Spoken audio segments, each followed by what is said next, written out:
In a season full of action and incident, there's as much drama off the field in the Premier League as there is on it. Todd Boehly's arrival at Chelsea has sparked an historic spending spree. Liverpool and Manchester United are both on the market, and now PSG owners Qatar Sports Investments could get in on the act, with media reports suggesting that the fund are keen to expand their network of clubs to include Tottenham Hotspur. Allegedly, Spurs chairman Daniel Levy has already discussed such a move, but ownership deals are tricky things. So today, on EFD, we're presenting our thoughts on the idea. What would be in it for QSI, what it would cost, and what Spurs fans could expect if a deal went through. This is EFD Explained. So, what exactly is on the table? According to multiple news outlets, PSG's owners, Qatar Sports Investments, are interested in buying shares in a Premier League side, as they look to grow their influence across the football world. Last year, they added Portuguese outfit Braga to their stable, forking out a reported €80 million for 22% of the team now sitting second in the Primeira Liga. And, as well as exploring options in Belgium, Spain and Brazil, according to the Financial Times, they're keen to make the jump across the channel to the Premier League. It's not the first time Qatar has dipped its toe in the waters of English football. The FT also reported on a move to buy Leeds back in 2019, which ultimately ended in failure. But the path to a deal for Tottenham, the leading candidate for investment, could be more straightforward. PSG Supremo Nasser Al-Khelaifi is also chairman of the European Club Association, while Spurs boss Daniel Levy has been a member of the executive board for the last 2 years, meaning the two men meet regularly. And Levy, as a smart businessman, could jump at the chance to increase Spurs' cash reserves, and therefore transfer spending and his own popularity, while diminishing ENIC's risk as the club's sole shareholder. QSI, on the other hand, would be taking their second step towards a multi-club network, looking for 1 or 2 more European sides, as well as potential additions in South America and Asia, as they look to replicate the model implemented successfully by Manchester City's owners City Football Group and Red Bull. In the words of City AM. It's worth noting that those represent 2 different systems, though both often funnel talent towards their flagship clubs. City's programme is largely geared towards identifying future stars and preparing them for a possible career in the northwest of England, while Red Bull's stewardship focuses on turning each club into a profit-making enterprise, buying cheap young talent, developing those players before selling them on at a high price. Essentially, City's owners want to maximise the trophies the Manchester club can add to their cabinet. Red Bull just want to make a buck. Of course, there's crossover. Red Bull clubs have won 23 trophies over the last 16 years, while City Football Group are savvy traders who often turn small piles of money into bigger ones. But Tottenham supporters, or for that matter fans of any PL club, are unlikely to accept their team becoming a feeder side for PSG, and having 2 jewels in the crown could make things awkward for QSI if, for example, there's a player both the Londoners and Parisians are interested in. However, QSI will not be taking over Tottenham completely, even if they want to.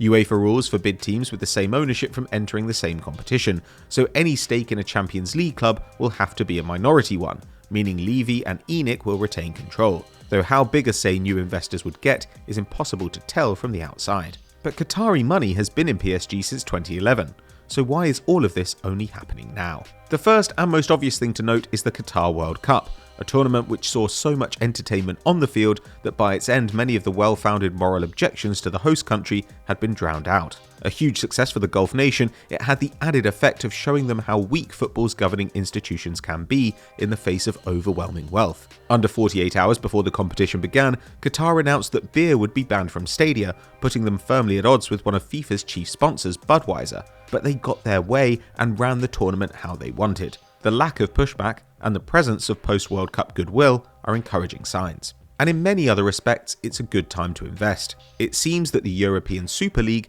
is on semi-permanent hold, meaning that for the time being, power will remain exactly where it has been since Ronaldo's departure from Real Madrid lessened global interest in El Clasico and La Liga. That is, in the hands of the Premier League's 20 clubs. You can see this in the transfer spending. Just over halfway through the January window, Italian football journalist Carlo Garganese pointed out the discrepancy between the liquidity of English clubs and their rivals on the continent. With teams like Tottenham and Manchester City yet to open their wallets this window, the Prem had already spent more than 6 times as much as all the other top leagues put together, and that's testament to the enduring reach of English football, with the PL's global and domestic TV rights, plus associated commercial agreements, due to top £10.5 billion over the coming 3 years. That could rise still higher amid rumours that Apple TV will bid for the next round of rights later in 2023, pulling England further ahead, and this chart from the FT shows a worrying trend for continental competitions. There's also the expansion of the Champions League to factor in, with qualifying teams playing a minimum of 10 games in the group stage from 2024. Given that The Athletic reports Spurs make around £6 million for each home game they play, and a group stage victory currently nets a team around £2.4 million, there's the best part of 9 figures on the table in even a disappointing European campaign.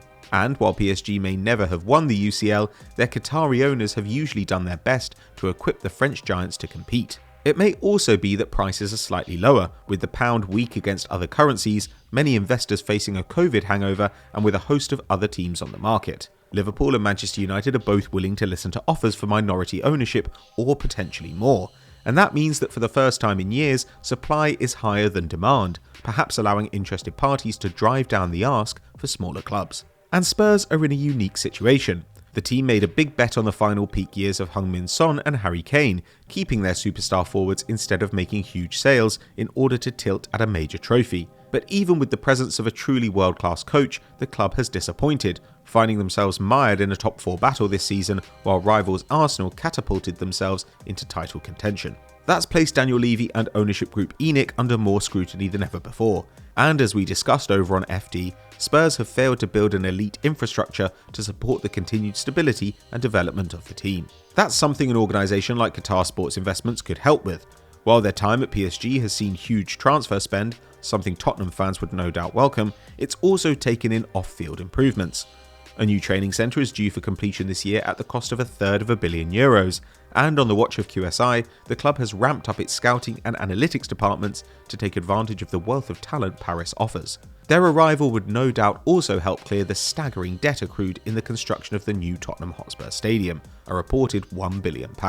The stadium may also be a part of QSI's long-term vision. In 2022, they invited bids for minority stakes in PSG, seemingly angling for American involvement in the club, which would open up the North American market to a side which has little traction there compared to the big English and Spanish teams. With Spurs already hosting NFL games at their new ground, it's easy to see how adding the Lily Whites to the portfolio would smooth the operation. Still, Tottenham fans expecting a ton of money dumped into the transfer kitty might be disappointed. Though PSG have made a loss of almost exactly €1 billion on transfers since they were taken over in 2011, QSI paid just $100 million for the team in the first place, and their success over the last decade means that Al-Khelaifi expects any sale of shares this year to value the club at between €3 billion and €4 billion, an incredible return on their initial outlay. Tottenham, by contrast, is no sleeping giant, and even with all the advantages we've laid out, QSI will pay a huge fee for even a small portion, meaning they may subsequently be more frugal with funds.